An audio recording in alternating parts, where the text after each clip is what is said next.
बहुत समय पहले एक घने और रहस्यमयी जंगल के बीचों बीच एक विशाल नदी बहती थी। नदी के एक किनारे पर एक सुंदर, तेज और बुद्धिमान हिरन रहता था। उसकी फुर्ती और चतुराई की चर्चा पूरे जंगल में होती थी। लेकिन उसी नदी के दूसरे किनारे पर रहता था एक खूंखार मगरमच्छ, चालाक, निर्दयी और हमेशा उस हिरन को अपना शिकार बनाने की ताक में। एक दिन हिरन नदी के किनारे हरी घास चर रहा था। तभी उसकी नज़र नदी के उस पार लगे लाल लाल रसीले बेरों पर पड़ी। वे इतने चमकदार और स्वादिष्ट लग रहे थे कि हिरन के मुंह में पानी आ गया। वह उदास होकर बोला, काश मैं किसी तरह नदी पार कर पाता। ये बेर तो बहुत मीठे लग रहे हैं, लेकिन अगर मैं पानी में उतरा तो वो दुष्ट मगरमच्छ मुझे खा जाएगा। अब मैं क्या करूं? हिरन दूर खड़ा सोच ही रहा था कि तभी उसकी नज़र पानी में तैरते मगरमच्छ पर पड़ी। अचानक उसके दिमाग में एक शानदार योजना आई।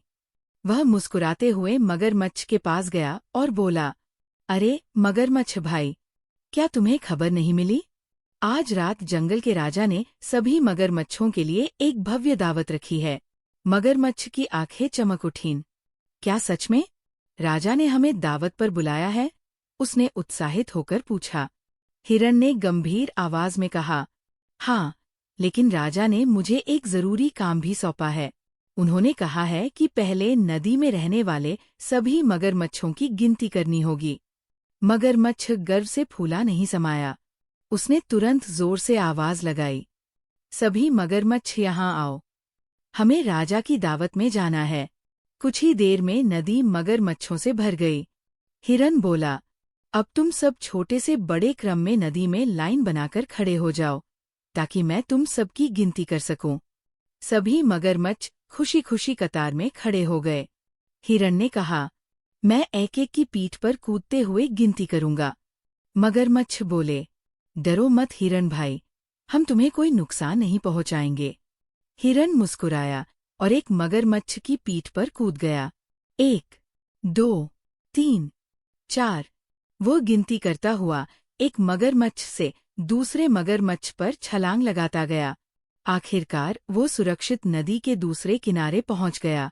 जैसे ही वो किनारे पर पहुंचा, उसने पीछे मुड़कर हंसते हुए कहा, धन्यवाद दोस्तों, तुमने मेरी बहुत मदद की। अब मैं आराम से ये स्वादिष्ट बेर खाऊंगा। इतना कहकर हिरन तेजी से जंगल में गायब हो गया। तब मगरमच्छों को समझ आया कि वे धोखा खा चुके हैं। वे गुस्से से तिलमिला उठे, लेकिन अब बहुत देर हो चुकी थी। कहानी से सीख, बुद्धिमानी और सूझबूझ से बड़ी मुश्किल को भी आसानी से पार किया जा सकता है।